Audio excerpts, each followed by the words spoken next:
Okay, so let's get started. What you're gonna need. You're gonna need some sofrito. If you don't know what sofrito is, I have it in one of my other videos. Some ground onion, some ground garlic powder, and oregano. You also need chicken bouillon, salt and pepper, some adobo. You need fresh onion chopped, fresh garlic chopped, a little green pepper chopped or whole, and you're gonna need some fresh cilantro. Every time you make this, make sure these things are all fresh ingredients. Don't forget the salt and pepper.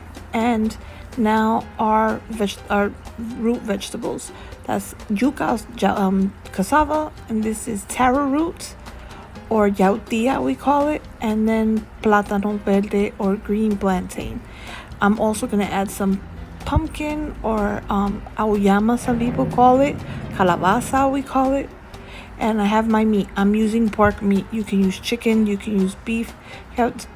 Sometimes we normally make it out like 7 meats or 3 meats.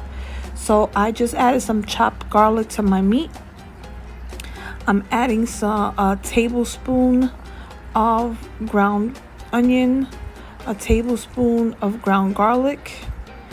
We're gonna add about a tablespoon to a tablespoon and a half of the chicken bouillon. We're adding half a teaspoon of ground oregano. We're gonna add about a tablespoon of adobo and 2 tablespoons of sofrito, because we need to season our meat, marinate it for a little while. The longer you marinate it, the better. I'm adding a little bit of oil to this because it's a little dry. And now we're just gonna set it aside. So like I said, at least 2 hours. If you marinate it, better. So now in the pot that you're gonna make this, you're gonna start to cook your meat first. And you're gonna see with time, it's gonna throw off its own juices. That's normal and that's what you want. So you're gonna cover it and let it cook, and you're gonna start to see how it's throwing off its own juice. That's what you want. So you're not gonna cook this to the point where it's like really dark. You just want it to cook a little bit and throw off the juice. And we're gonna keep those juices. Now we're gonna put that meat aside, because now we're gonna start adding our garlic, our onion, our green pepper, and our cilantro that I've chopped up.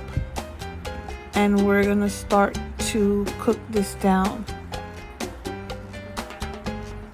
And we're gonna make sure we get everything in there with the juice. You see how the juice went away, but that's okay because the onions and everything absorbed it. We're gonna introduce the meat back to the mixture, and now we're gonna let this cook together for a few minutes.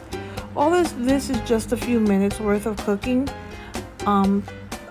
Like I keep saying, it might be a little time consuming, but it's so worth it.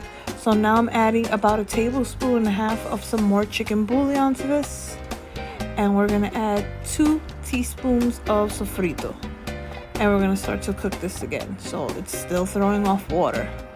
Now we're gonna add tons of water to this. So I want to say for this much meat and all the taro root, and some of this water is gonna come down, I want to say I put 10 cups of water or more. So now I'm just gonna add a little more onion powder, salt and pepper,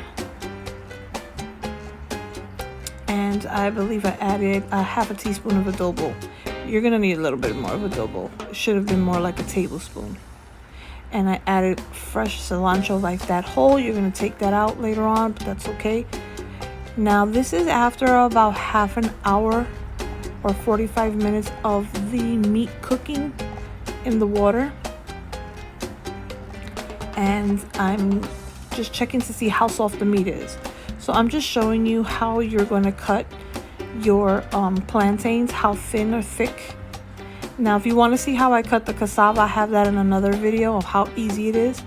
And now I've added all my root vegetables.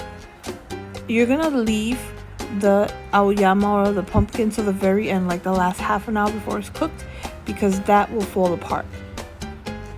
And this is what it's looking like at the end, and the house smells really good. It's ready to eat. You can eat this like this. I cooked it so much the meat was falling off the bone. Certain meats cook faster than others, and this is the end result. So normally we will eat this with some white rice if you want to on the side. Some people will put the white rice inside it at the very end and eat it like that.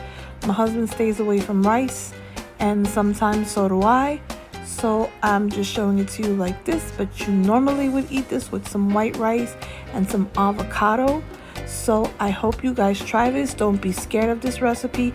This is a really big thing for us in Latin American countries. Everybody loves Sancocho. So I hope you guys try it.